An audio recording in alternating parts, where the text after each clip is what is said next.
நான் சின்ன வயசுலேருந்தே கொஞ்சம் இந்த ஹாரோஸ்கோப்லாம் பண்ணுவேன். ஹாரோஸ்கோப் தெரியுங்களா?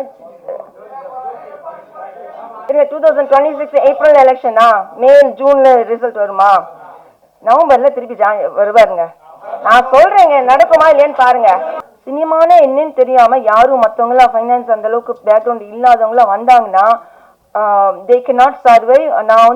நான் ஃபர்ஸ்ட் படத்துல என்னை ஏமாத்திட்டாங்களே, நான் சர்வைவ் பண்ணணும் திருப்பி இந்த இடத்துல. அதாவது என்னோட சொல்லுவாங்க தெரியுமா, எங்க தொலைச்சோமோ அங்கதான் எடுக்கணும்ட்டு. அதனால நான் இந்தியாவில் இந்த சாயலில் தான் நான் என்னோட காசை தொலைச்சேன், என்னை ஏமாத்திட்டாங்க. ஸோ அப்போ நான் என்ன பண்ணணும், நான் இங்கே தான் நான் அந்த இடத்துல நின்று ஜெயிச்சு காமிக்கணும் அப்படின்னு சொல்லிட்டு ஐ வாஸ் ஒர்க்.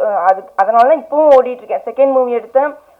நான் யாரோட மியூசிக் மேலே ஆசைப்பட்டேனோ அவரே ஒத்துக்கிட்டு நான் சின்ன படம், சின்ன இதுதான் பட்ஜெட், அவர் ஒத்துக்கிட்டு பண்ணுறேன்னு சொன்னார், பண்ணி கொடுத்தாரு. அதனால ஒரு பெரிய ரீச் கிடச்சி. உங்கள் எல்லாத்துக்கும் தெரியும்னு நினைக்கிறேன் தினசரி. அதான் அவர்னால பெரிய ரீச் கிடச்சிது.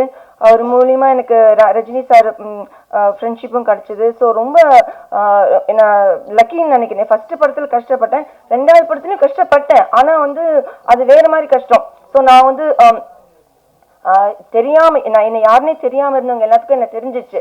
அப்போ எல்லாரும் உங்களுக்கு தெரியும், நிறைய பேர் ட்ரோல் பண்ணாங்க, ஏன்னா நான் ஃபாரினர் மாதிரி இருக்கேன் அப்படின்னு சொல்லிட்டு. ஸோ இந்த மூவிக்காக I tied my hair black colour, Indian girl மாதிரி இருக்கிறதுக்காக.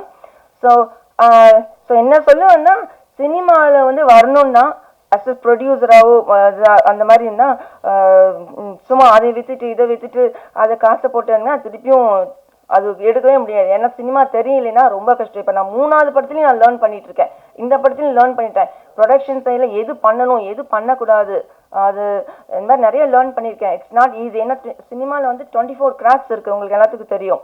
எல்லாம் தெரியும். வெறும் கேமராமேனு இவங்க அவங்க அது என்னென்னமோ குட்டி குட்டியாலாம் இருக்குது. ஸோ அத்தனை பேத்தையும் மேனேஜ் பண்ணணும், இது பண்ணணும். எல்லாத்துலேயுமே தான் அதாவது எஸ்பெஷலி நான் ஃபாரினராக இருக்க யூஎஸ்என்னால இவர்கிட்ட நிறைய காசு இருக்கும், இன்னைக்கு கொஞ்சம் அதிகமாக கேட்கலாம் அப்படின்னு சொல்லிட்டு மற்றவங்ககிட்ட கேட்குற காட்டில் எனக்கு கொஞ்சம் அதிகமாக. நான் சொன்னேன், நான் கடைஞ்ச எடுத்த லோக்கலு அதெல்லாம் எங்கிட்ட எதிர்பார்க்க முடியாது, நீ இங்கே இருக்கவங்ககிட்ட வாங்கிக்கலாம், ஆனால் எங்கிட்ட வாங்க முடியாதுன்னு. ஃபர்ஸ்ட் இப்போலாம் மேடம் இங்கே இருக்கவங்களே கொடுத்துருவாங்க, உங்களுக்கு நீங்கள் என்ன இப்படி பண்ணுறீங்கன்னு சொல்லிட்டு ஓடி போகிறாங்க. ஆனால் நான் எல்லாத்துக்குமே எங்கள் கம்பெனியில் யார் ஒர்க் பண்ணால் அவங்களுக்கு ஃபுல்லாக செட்டில்மெண்ட்டு. மற்றவங்க கூட சொல்லுவாங்க, என்னங்க நீங்கள் ஃபுல்லாக அன்னன்னைக்கே கொடுத்துட்றீங்க பேட்டாலாம் அப்படின்னு. நாங்கள் ஃபுல்லாக செட்டில்மெண்ட் பண்ணி யாருக்குமே இதுவே வைக்க மாட்டோம் அந்த மாதிரி. ஐயோ அப்படிலாம் சொல்லாதீங்க, அவர் அவுட் ஆஃப் ஃபேஷன் இல்லைங்க, அவரோட நான் பயங்கரமான இதுங்க இப்படி சொன்னீங்கனாலே நீங்கள் வெளியில் போனால் இல்லைங்க, அப்படிலாம் இல்லைங்க. அவரை பற்றி மட்டும் எதுவும் சொல்லிடாதீங்க ப்ளீஸ். அவர் மட்டும் எது சொன்னீங்கன்னா எனக்கு என்னால் தாங்க முடியாது. நீங்க விஜய் சாரை வச்சு நான் 2 வருஷத்துக்கு அப்புறம் மூவி பண்றேன்னு சொன்னீங்கல, எந்த கான்ஃபரன்ஸ்ல 2 வருஷத்துக்கு விஜய் சார் உங்க படத்துல ஆக்ட் பண்ணுவாரு? 2026 ஏப்ரல் எலெக்ஷனா, மே ஜூன்ல ரிசல்ட் வருமா, நவம்பர்ல திருப்பி வருவாருங்க.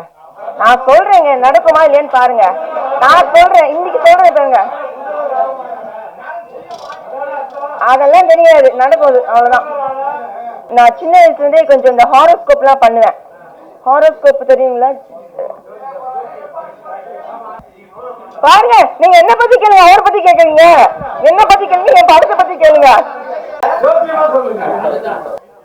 அதெல்லாம் இல்லைங்க. நாங்க பாருங்க, என்னோட 2 இயர்ஸ் என்னோட நடிப்பேன், அவ்வளவுதான். நடக்குதா இல்லையான்னு பாருங்க, அப்புறம் பேசுறீங்க நீங்க.